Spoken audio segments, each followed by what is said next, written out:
suis Agnès de Clerville. Je suis l'autrice de Corps de ferme, qui est mon deuxième roman.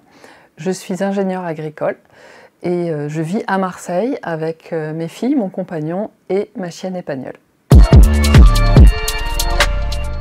Alors, Corps de ferme est un roman choral qui se passe dans une exploitation laitière. La particularité, c'est qu'on y entre à travers la voix de 4 animaux de ferme. En particulier, le premier est une vache qui est en fait un veau car elle est en train de naître. Et donc, c'est l'entrée dans le roman. À travers leurs yeux, on va découvrir la vie d'une famille d'agriculteurs, et notamment à travers le deuxième et le troisième narrateur, qui sont la chienne et le chat. On va découvrir l'arrivée du deuxième fils de cette famille, qui va provoquer un certain nombre de changements. Alors, la première raison, c'est que je voulais depuis un certain temps parler du monde agricole et des problématiques sociales qui s'y déroulent, du fait de la pression croissante sur les revenus de cette catégorie socio-professionnelle, et puis aussi de l'isolement croissant dans lequel ils sont du fait de la désertification des services et des commerces.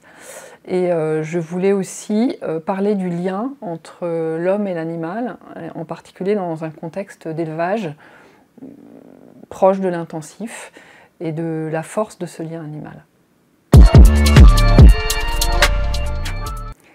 Alors, en observant ma chienne, j'avais envie un petit peu de parler du ressenti animal par rapport à ce que nous, les humains, on peut vivre. Et cette envie s'est accrue lorsque j'ai lu Flush de Virginia Woolf, qui n'est certes pas écrit du point de vue de l'animal, mais qui est très très proche de ses sensations.